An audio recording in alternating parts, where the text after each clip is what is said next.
Today we're talking about the metaphysics of marketing, specifically how to apply these 7 Hermetic principles to your marketing. Now, I've always been fascinated with how do we take these esoteric concepts and ideas and apply them pragmatically to our lives, to our world, so that we can actually reap the full benefits that this ancient wisdom has to offer.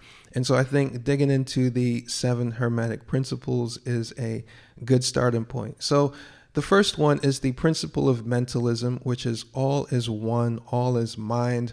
The universe, in essence, is mental.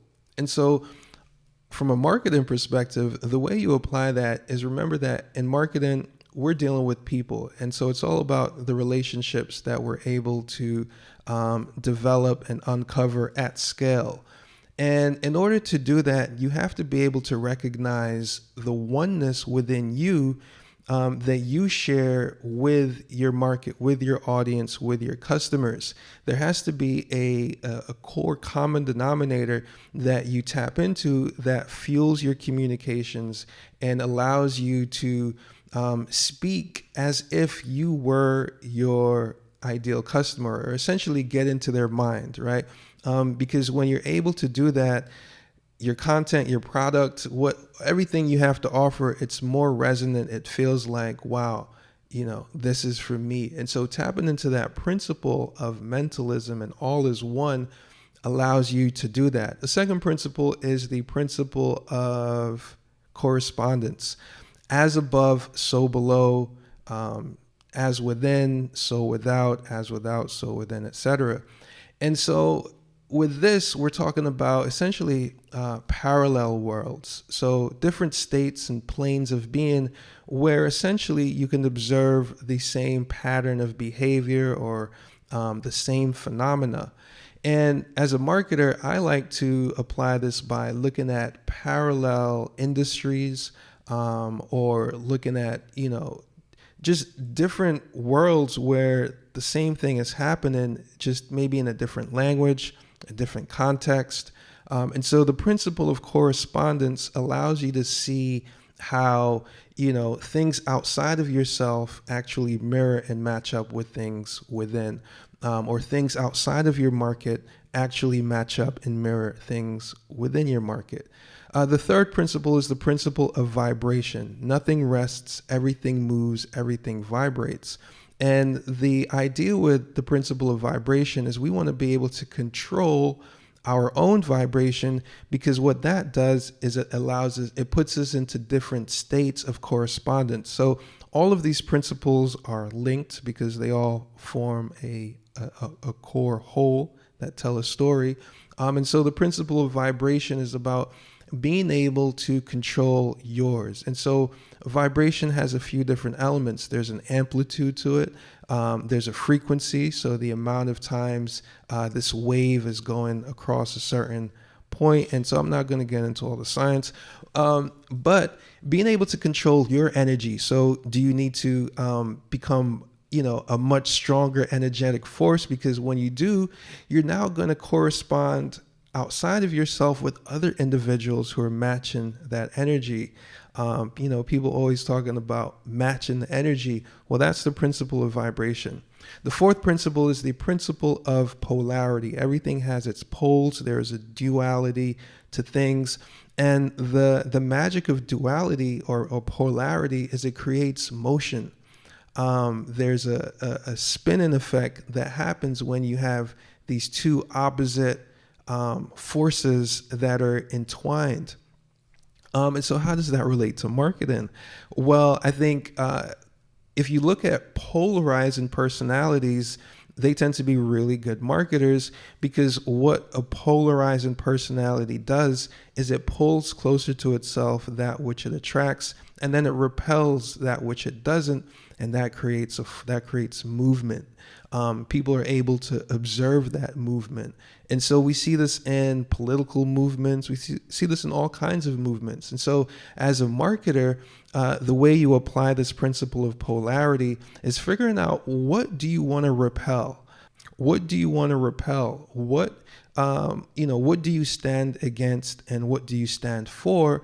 And now, when you establish that, and you make that a part of your marketing, you're now tapping into the power that exists in that polarity, and it becomes the source of a potential movement for your business. The fifth principle is the principle of rhythm. So rhythm is all about the movement and the motion of the tides. Things rise and fall. And so how do you apply that to your marketing? Well, there are always going to be patterns that repeat. That's what rhythm is. It's a repeating pattern. And so when you're able to zoom out of your market and observe through time, what are those patterns? What is the rhythm? What is what is the pendulum of my market saying? How do I know where I am on that pendulum? Are we in a state of contraction? Are we in a state of expansion? That awareness and ability to figure out your own rhythm and your own patterns of repetition within your market allow you to tap into the repetitions that are occurring on a broader level. The sixth principle, the principle of cause and effect. So for every cause, there's an effect. Every effect has its cause. Chance is but a name for law not recognized. There are many planes of causation. This is one of my favorite principles because I put it in a song a long time ago. So the principle of cause and effect. So, this is important as a marketer because a lot of times there is a big emphasis on the effect, right? Which is the result, the numbers going up, everything going up. But there tends to be a lot less clarity on the cause. And so I've always been fascinated with the cause of things. Surprise, surprise. And so I've found that in marketing, when you can pinpoint what's going to cause this effect, you have much more control over that effect. It's a very simple principle, but it's an important one. And the way you follow it is by continuing to ask yourself, like, why? Why? What caused this? What caused this? How did this come to be in this state? And then what caused it to change into this other state? And so that type of questioning allows you to, see things that are typically hidden from plain sight. And the seventh principle is the principle of gender. So that this principle is, there's a masculine and feminine element to all things, and that manifests on all planes. So how does this principle of gender play out in your marketing? Well, because of gender, we're able to create life, right? So because there is this male force and this female force, those forces come together, and here you are watching this video. And so as a marketer, I think understanding that there's but so much you can do by yourself. And so partnering with an individual or a group of individuals who have the correspondent energy that you have allows you to come together and actually create something. And so, for example, in my business, for a long time, I was banging my head against the wall, trying to accomplish these goals by myself.